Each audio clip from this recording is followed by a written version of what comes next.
On May 9, 2024, Ethiopian Human Rights Defenders Center, in collaboration with the Ethiopian Women Human Rights Defenders Network and Center for Information Resilience, hosted an event to combat technology-facilitated gender-based violence targeting women. The event included the launch of the groundbreaking research on facilitated gender-based violence in Ethiopia. AMN English has approached the study presenter Felicity Malford, asked about women empowering efforts in Ethiopia. She said it is important to represent women across society. It's brilliant that women are represented in these forums, but it's important to ensure that women across society are represented in the online space and enabled to actually engage in those online spaces, because we need women across society to be talking about various issues for it to be a just society. This was interviews with women in Ethiopia across various different sectors of society, from journalists to human rights advocates to politicians to lawyers.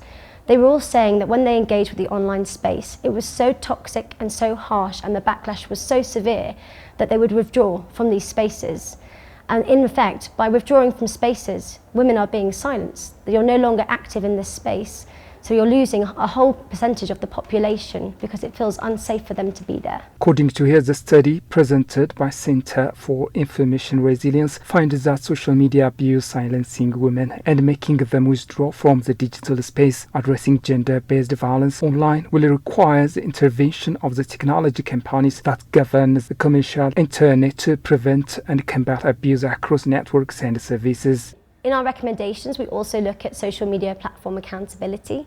There's several different things platforms are responsible for, including content moderation.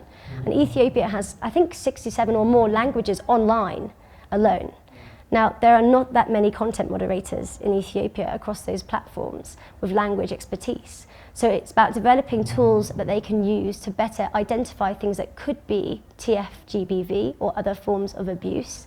The lexicon that we've developed, we're happy to share with platforms because we'd like them to be empowered to use these lexicons, which we've built with the community, for hateful terms that could be indicative of hate speech in posts, and that could be used to flag hate speech or other abusive content for their removal. But it's also about removing faster. Certain things get flagged and then they stay up for months, and we saw that specifically on X around the time of recent conflicts.